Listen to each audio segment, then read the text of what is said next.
An airboat is a flat-bottomed vessel with a huge propeller at the back. All the boat's mechanics are above the waterline, and just a bit of the hull rests below. This makes the airboat the preferred mode of transport through shallow water, particularly marshes and swamps.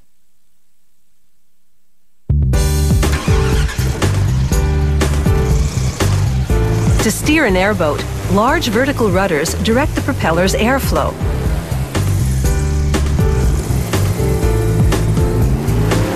At full speed, an airboat can hit 100 kilometers per hour. The boat's hull is made of aluminum that's about 5 millimeters thick.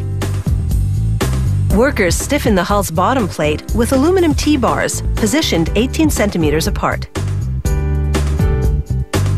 After they clamp the T-bars, a jig descends to hold everything steady as workers weld on the strips. Next, they weld on aluminum sheets to form the sides of the hull. At the front, they push the bottom upward before welding, giving the boat a curved bow.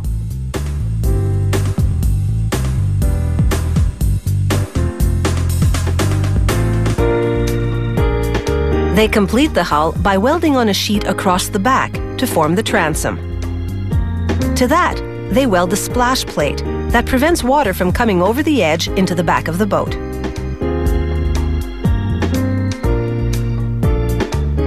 Next, they weld various parts to the front of the boat to reinforce it structurally and to create a covered storage area. Once that's done, they screw a thick sheet of high-resistance polymer to the bottom of the hull. Should the boat scrape against a rock, this layer will shield the hull from damage.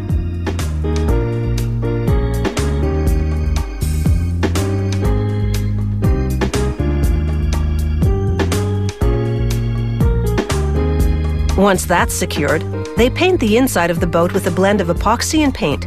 This forms a layer of what they call webbing.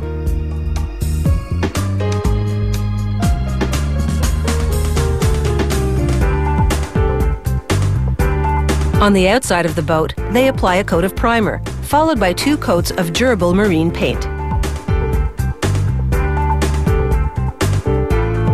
Meanwhile, others have constructed and painted the boat's above-water structure out of steel or aluminum tubes.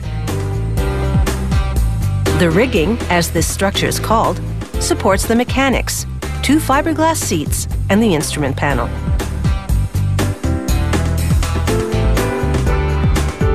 They mount a belt-driven reduction unit to the boat's gasoline engine.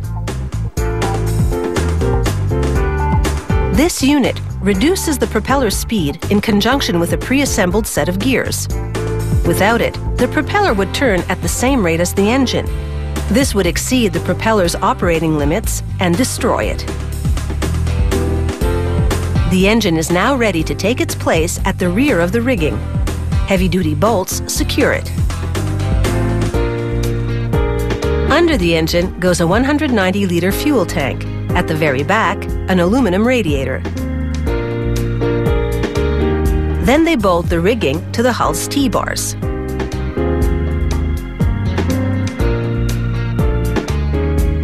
Next comes a floor panel and a 3-passenger bench seat with a storage compartment underneath.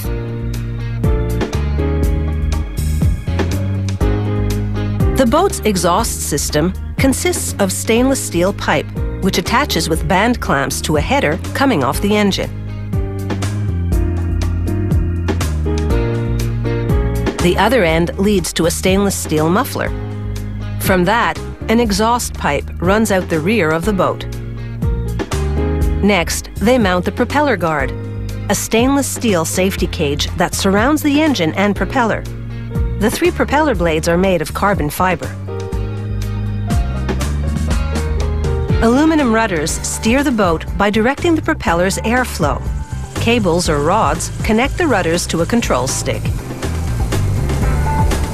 Smaller airboats like this one are ideal for hunting and fishing. There are also much larger pleasure models that carry 18 or even more passengers on excursions.